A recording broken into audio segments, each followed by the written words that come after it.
What we're going to use for a topic today is watch me come out of this. Watch me come out of this. We all know the story of Daniel and how Daniel was a man of prayer, and you know, the fellow king's servants and the people, they didn't like the fact that Daniel had found favor in the sight of the king simply because Daniel did not belong there. Daniel was someone that had been captured and brought there, and the people did not like the fact that just because Daniel was a man of prayer, he flourished, he found favor in the sight of the king. So these men got together and they began to conspire against him to find a way to kill him.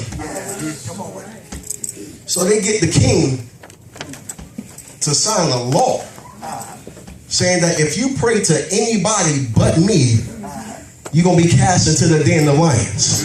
Now the whole thing was they knew that Daniel would not stop praying simply because they had signed something to put some fear into him. And that's what the enemy does. The enemy try to get you to stop doing what works for you. God help me here. He try to get you to stop doing what works for you, that keeps you in touch with God, that keep you find a favor with God simply because there's fear around. Yeah. Come on. And they knew that Daniel was not afraid to go into the den. 11th verse, they agreed to get together. The 12th verse, they began to remind the king not only of what he did, but had him repeat what he had signed. Why? Because they understood that the king really loved Daniel. He didn't want to do anything to hurt Daniel, but they wanted to drive it home that this is what you signed. Y'all follow me? The 13th verse. They began to categorize Daniel as someone who not only did not belong there, but as somebody who did not care for the king. Because if you cared for the king, why are you still praying to your God? If you really regarded the king, why don't you regard his statutes? If you really, if you really obeyed the king at his every word, why are you disobeying him? 14th verse. The king was mad at himself and immediately tried to find a way to deliver Daniel. The Bible began to say that he stayed up till the sun came up, or the sun went down, simply because when he found out that it was Daniel that they were coming to him about, he was hurt himself because now he had to do something that he didn't want to do. We moving right along. The 16th verse. God, here's what we want to get to. Then the king commanded, and they brought Daniel and cast him into the den of lions. Now the king spake and said unto Daniel, thy God, whom thou servest continually, he will deliver thee. Daniel has not yet gone into the lion's den, and the king has stayed up all night because he understood he had to do something to help Daniel. So what did the king do? The king began to prophesy life into Daniel's situation. Somebody gonna get that in a second.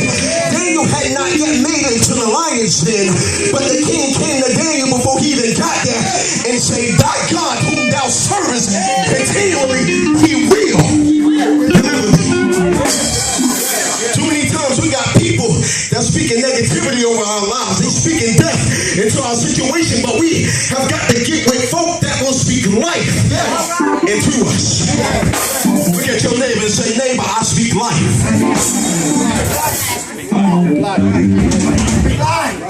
18th verse.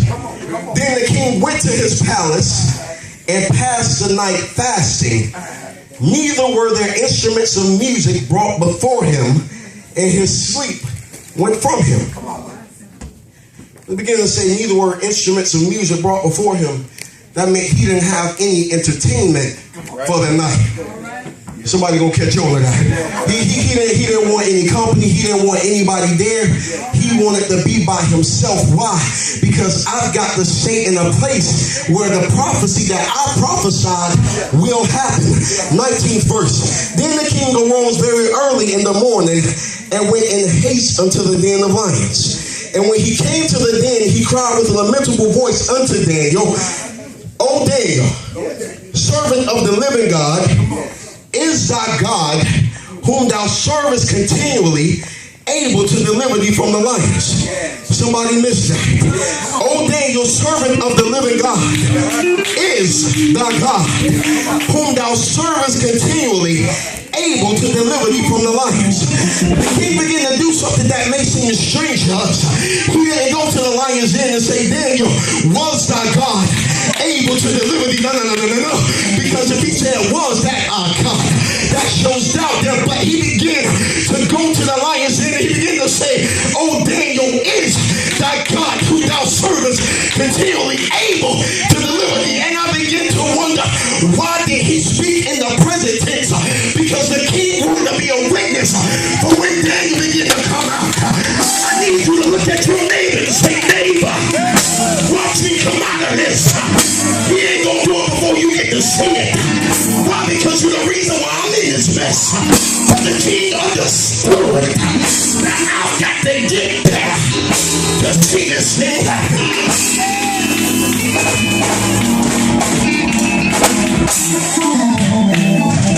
A lot of us in situations now, and when people ask us something, they say, was he able to do it? But I need you to look at your neighbor and say, neighbor, watch me come out of this. Don't ask me, was he able to do it? But if you look at me long enough, you will see that he is able. Too many times you talk about what he did, but watch what he is now doing.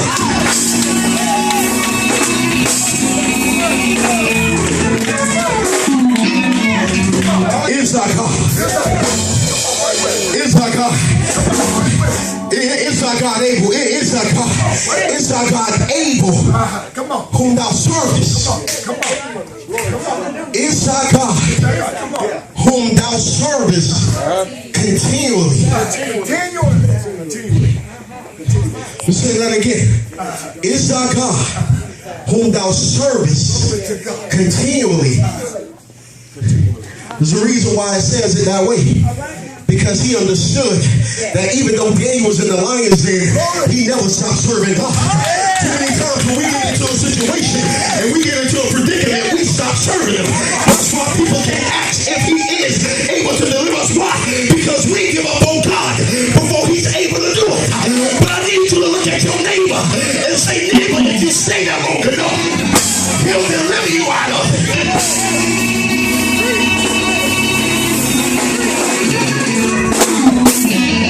Y'all ask your neighbor, are you still serving him? You ain't talking to him, say, neighbor, are you still serving him? I understand that I'm dealing with some things, but I'm still serving him. I understand that finances are hard, but I'm still serving him. I understand that I'm sick in my body, but I'll still serve him. Why? Because if I keep serving him, I understand that there's a possibility that he's going to bring me out. So I need somebody who understands that God is.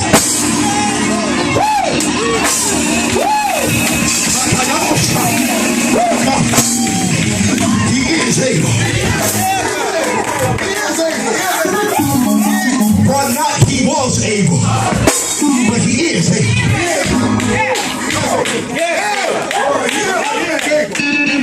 I feel the Holy Ghost right there. Somebody need to understand that he is able. He's not the God of the past.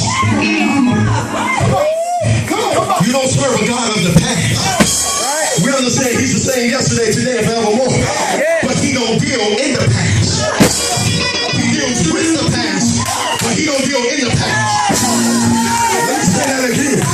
He deals with the past, but he don't operate in the past. Because if he operated in the past, we'll never make it. Because some of us got some ugly backgrounds. But I'm so glad that I serve a God that when they go to do the background check, he already wiped it through. That's what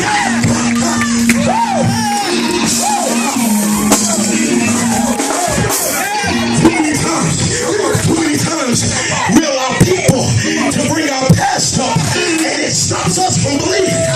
But you ought to look at him and say,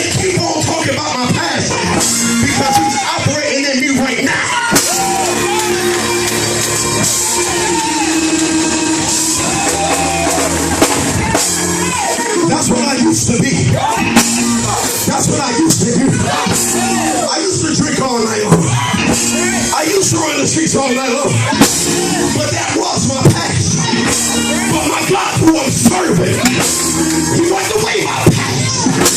And now I can move forward into my future. Somebody ought to shout yes.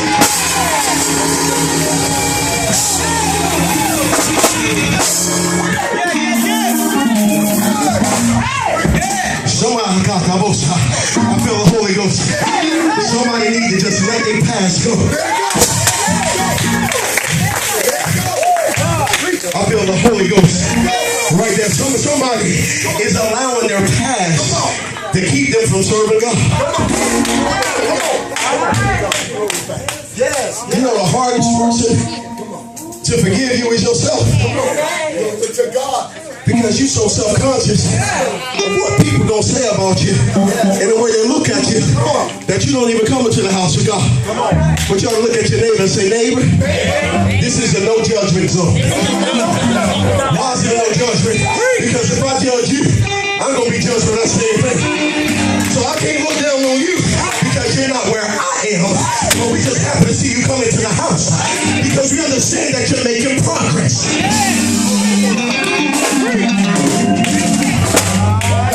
But the king began to say, is thy God, whom you are still serving, able to deliver thee from the lions. Notice the king didn't ask if he was able to deliver him from the lion's den. Right? Because a lion's den with no lions is what? Just a den. There's no danger in there. Right? God, there's nothing in there that can do any harm to you. But the king, when he went to the lion's den, he didn't ask if he was able to deliver him from the lion's den. Why? The king had the power to roll the stone away and let Daniel come out. But he didn't have the power to deliver him from trouble. He didn't have the power to deliver. He didn't have the power to deliver him from the lions. So he began to ask the question, is that God who thou servest continually able to deliver you from the lions? What are the lions? The backstabbers. Your haters, or the ones that's talking about you. The boss on your job that see your potential and don't want you to get there. The people I got, the friends, the so-called friends that see you doing it better than you were doing, and they can't stand it. The ones that see you progressing in God and want to be where you are, but don't understand that they can get the same thing if you just, I feel the Holy Ghost.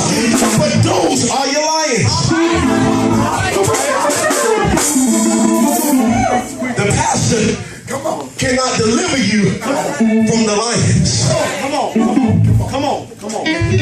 The preacher don't have the ability to deliver you from the lions. They have the power to speak the word over your life, but if the word don't work, if the word don't do it, it won't get done. So the king understood that I've got to go to somebody that's even higher than I. I've got to go to the King of Kings. I've got to go to the Lord of Lords. I've got to go to the one that has more power than I do. And when I go to him, I know that he's willing.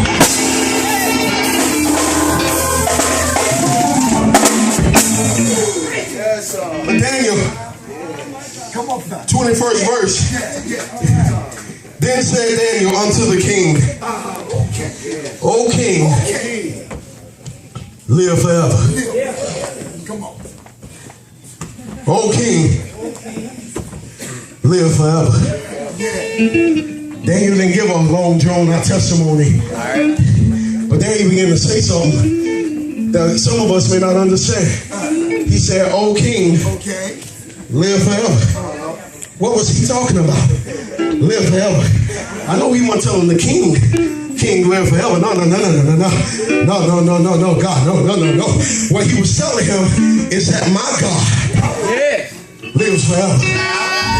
And if you ask him to show up, he's not sitting in a seated position with a bald head looking at you. No, you're able. We serve a God, the Bible says, who can be touched by the feelings of our infirmities. Meaning if you can just touch God, if you can touch God, you can get him to move. Too many of us waiting on God to reach out and touch us first. But I need somebody in this house to stand up on their feet and reach out and begin to touch God.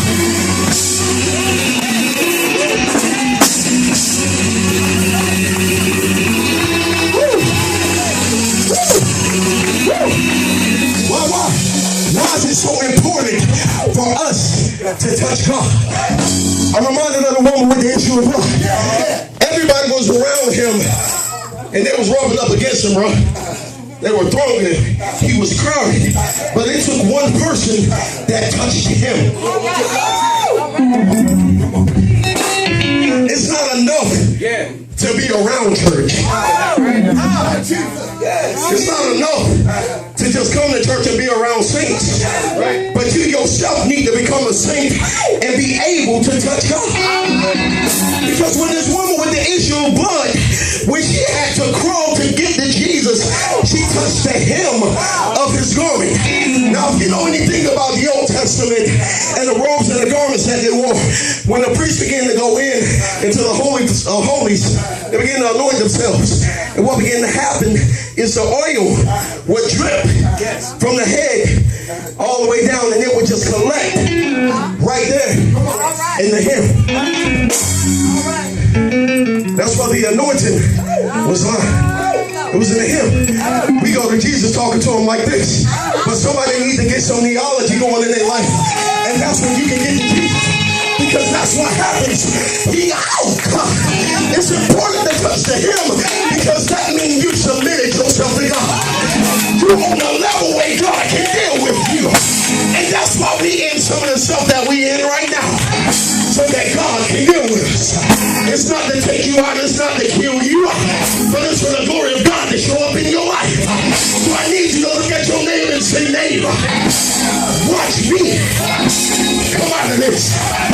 They did it for evil, but he worked it out for my good. They thought I was going to have a nervous breakdown, but I'm coming out with my hands lifted. They thought I was going to kill myself, but I'm coming out praising God.